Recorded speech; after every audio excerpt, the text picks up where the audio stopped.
Speak to me. Can I hear you? Can you hear me now? The first time I met Bob, it was like I knew him. I am so inspired by him. I think that's mostly what I get from Bob and how I would describe him as he inspires people. I just tell him I'm a wish boy. And that makes him go, huh? Sam, this is Bob Haverstick. I grew up with my grandfather and my grandmother and one room, and my mother, father, and brother and I were in another room. My grandfather taught me to play chess, croquet, Monopoly. He taught me to think. He was an attorney. So he's the one I looked up to for guidance the most from 0 to 5. The women in my life were more influential. Well, my grandmother was a stickler and always just being kind. Sometimes I have to work on that one. But she also said, just tell the truth. And my mother imparted that to me too. There was always that love for the elderly and that respect that the knowledge they had to impart was way better than that next generation in between them. You know, they weren't seasoned enough yet. Even growing up and being a teenager or being in my 20s, it'd be the people in their 60s and 80s who'd been around the bend a lot and who had a lot to share with me. I saw them as walking, talking libraries of knowledge that I could absorb from them and learn. This was just his hobby.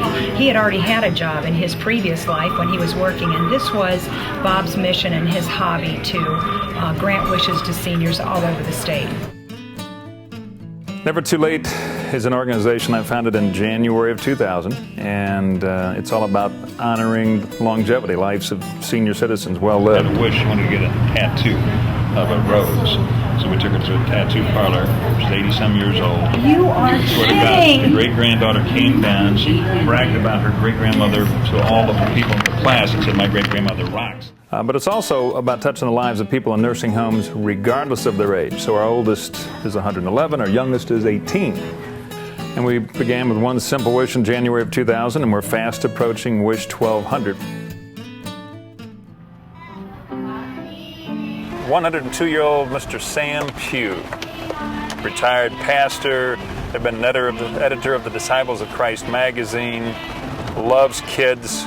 He's been a volunteer at Robin Run Center where he lives. It's a long-term care facility with the kiddie daycare that began there 13, 14 years ago.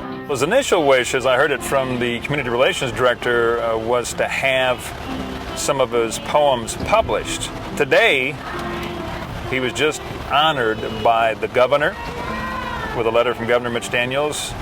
The director, Steve Smith, came and presented that letter to him.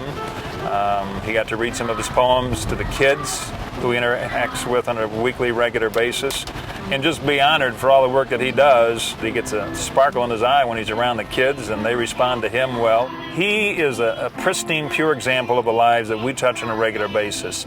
Most people would think somebody 102 is discarded and set aside and not interactive with anybody, just biding his or her time until it's his or her time to meet his maker. But that ain't what I saw today.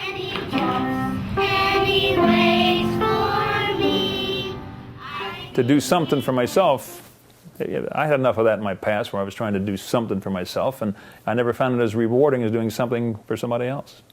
I saw a cartoon once when the little kid said to his guardian angel, "You can take a day off, I'm on my own." And the little clip from the little balloon came from the guardian angel. Doesn't he know that the work is my day off, is my pleasure, you know? So it's kind of, when I can see myself living up to my potential with my mantra to live life fully engaged with energetic compassion, as long as I can do that in one way or another each day, I feel like I've at least paid my rent to be here on this earth.